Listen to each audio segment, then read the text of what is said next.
Hi, I'm David Bedford, Liverpool Beatles historian and author. We're taking a virtual wander through the Beatles story in Liverpool, and today we're going to look at George Martin's handwritten notes for when he recorded the album of Help with the Beatles. Now this took place February 1965. Now when these were unveiled, again I was brought in by the Beatles Story to talk to local television, local media about them, and just seeing these, this is real Beatles history. It's amazing. Because these notes have never been in public before. They've not really been looked at for 50 years. And really what they are is, song by song, George Martin had broken down the songs he was recording with the Beatles for the album. Then he was noting down who was going to be on which of the tracks, how they were going to actually record it. This was a groundbreaking thing for the Beatles because they were now recording on 4 tracks.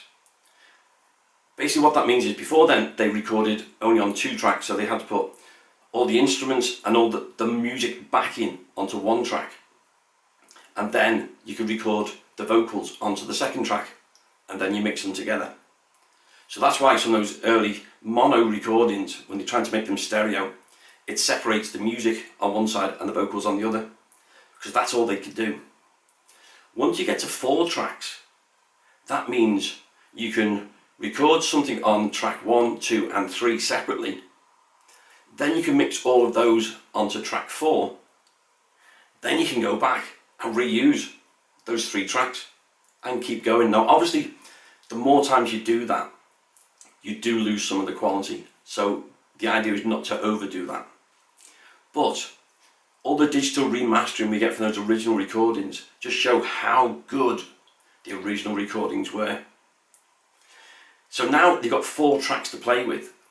For George Martin, instead of just saying vocals on this track, instruments on this one, he can actually do a bit of mixing. So let's look at the notes, and particularly we're going to look at Ticket to Ride.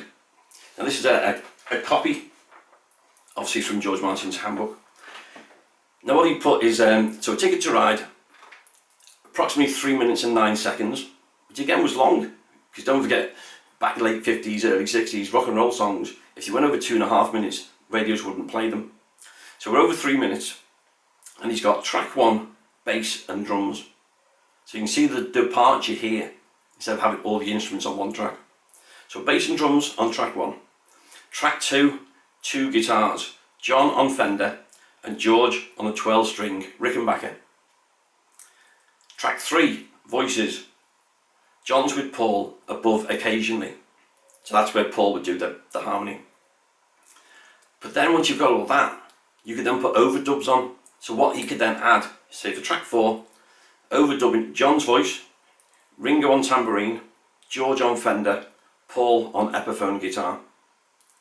So already they're experimenting, they're expanding how they can record their songs. Another one on here is Another Girl. Now this is only just over 2 minutes. So he's put 3 tracks as before. Voices, Paul solo with John and George. George plays the Jumbo Gibson acoustic, John on Fender. But then they returned later that evening. So again he's put it to 8:30 in the evening, the back. Overdub, Paul double track, John occasionally, Ringo tom tom and George on the Gretsch. And the end bit, edit number 7. So again, they're doing all the different tracks, layering them on top of each other, and then deciding which bits that they like from which song. So this was groundbreaking. It really was. This changed how the Beatles made records, how George Martin could expand what the Beatles were doing and make more of the songs. And suddenly they're getting more complicated.